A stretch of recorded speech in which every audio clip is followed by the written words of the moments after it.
Hi, I'm Josh Anderson. I am doing a expert guide, as in 3 months of beekeeping experience. There's a lot of great content out there. So this is just to kind of show you how I got into it. The number one is you want to meet with some people. There's lots of bee clubs because beekeeping is very localized to different areas. So we're going to take a look into this hive. You can be beekeeping for years and still have a lot to learn, and so that's one of the exciting things about it. And you've got some cool things. So I'm going to go ahead and get my bee suit. So as far as supplies needed, there's a lot of fancy things that you can get with beekeeping and whatnot, but there's some things that are just basic. One is just a beekeeping veil. There's this style, and there's also one that kind of has a hood, and some other styles, but I was able to get mine off Amazon for a little bit cheaper, but you can kind of shop around because beekeeping can get expensive if you do everything brand new. But like some things, like I was able to get these boxes used. I made this lid. And then as far as other tools go, the main thing you need is a hive tool. I haven't even bought a smoker yet. Me and my friend both bought beehives, so he's got some of his too, and so I can use that, especially during like the honey harvesting. That could be helpful, but for a regular basis, it's just not needed. I mean, they can't sting me through this. So this is called a hive tool. It's just a little crowbar looking tool that you can use to separate frames. And you could also get, this is called a bee brush, and this is just so instead of squashing bees, you can kind of move them out of the way. And you've also got entrance reducers. I don't even have one of them on me, but they kind of look like a stick with a slit in it, and it'd go from all the way from one end to another, and it just makes it so that the entrance is a little lower down, so you don't have as much traffic in case you've got other bees robbing resources or wasps. We just paused the video. It's funny enough because like I've only been stung once, and it was because I was messing with stuff in the hive without a veil, and I just barely got stung, but it was actually from a wasp. And so it's kind of ironic because I wasn't sure how I'd like beekeeping because you can get a little nervous with things, especially if they're brand new. And I wasn't sure if I would enjoy it, but so far I've been hooked. So I'm gonna go ahead and take off the lid. The goal for today is nothing too crazy. I've got some bee syrup where this is a new hive. I'm just feeding them a little bit extra just so that they can get going. This is just sugar and water. You can get ones that have like probiotics and whatnot in it. So this is just like my roof assembly. This one I made myself, but you can buy all sorts of ones. This is a very rudimentary, like you can buy the traditional style. So when you're doing stuff with bees, you're gonna just go slowly. As long as you go slowly, they don't really see you as a problem. So what I'm gonna do is I'm gonna just loosen up the lid. That way it's not doing any jumping or anything like that. And then I'm gonna take this lid off. So just move slowly. Different times of the year, they're gonna be a little bit more feisty than others. So I'm gonna set this down gently because it's got some bees on it. So as you get more into beekeeping, you can get more into the inspections. That's a big part of just beekeeping, is checking on them, seeing if they're healthy. One of the things with beekeeping is you can be as little or as much involved as you want to. They do take care of themselves for the most part.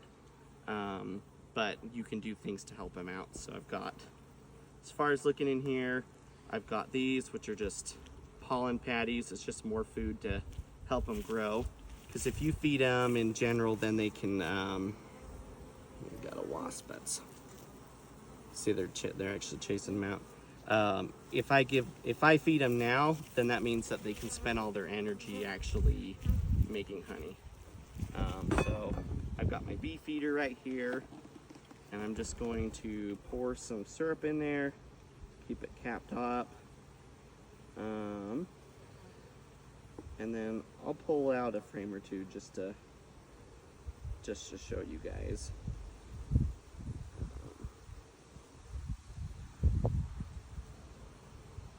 This up all the way.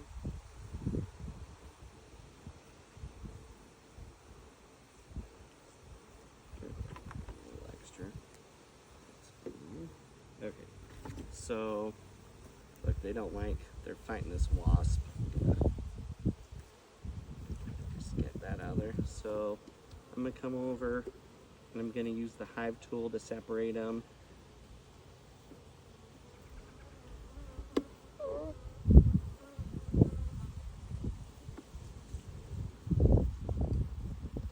They have something called a beeswax or propolis.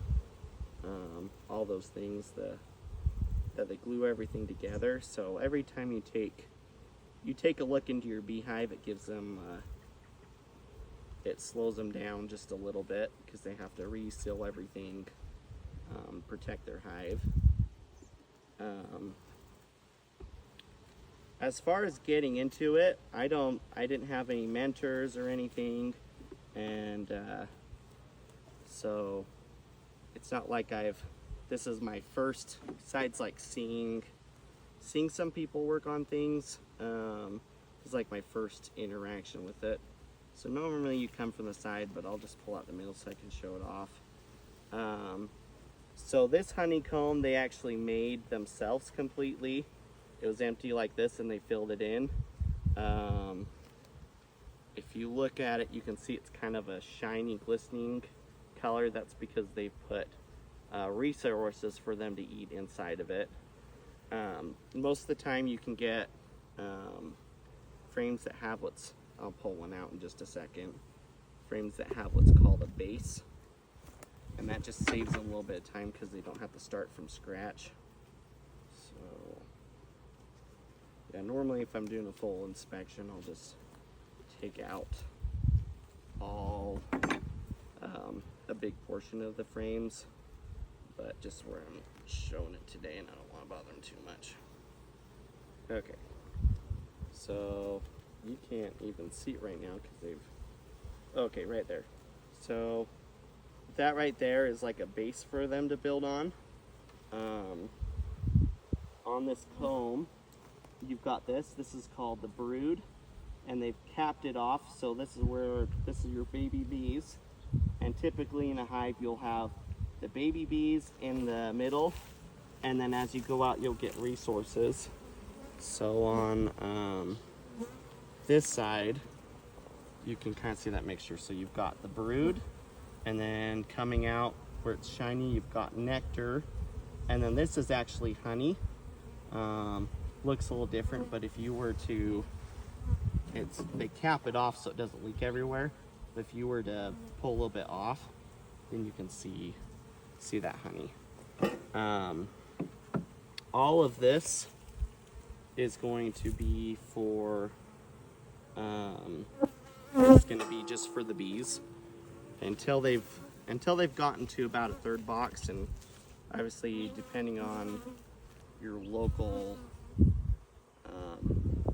just the tactics of other people. I mean, I'm still obviously learning a lot of things, but for most people you give them 2 boxes where they can build. So I started with one in just a couple frames. I ordered the bees from a local farm store, and they have things called a package or a nuke, or a 5-frame nuke. And the package is just a pile of bees, like in a jar with a queen that you dump into frames.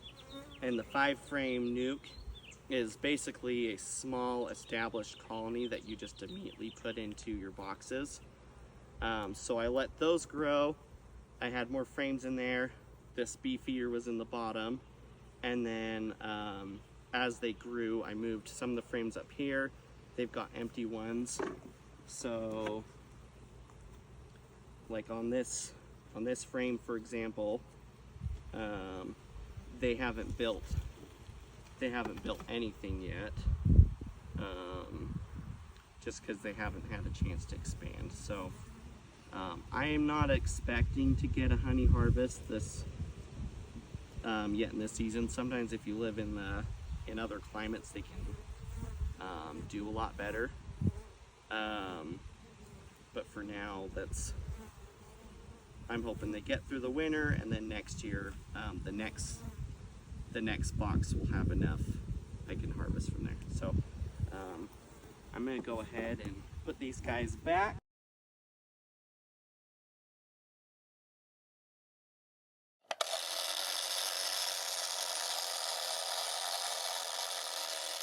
Oh, freaking. Oh, yep. What happened? Oh. I've only been stung once on this journey from an actual bee.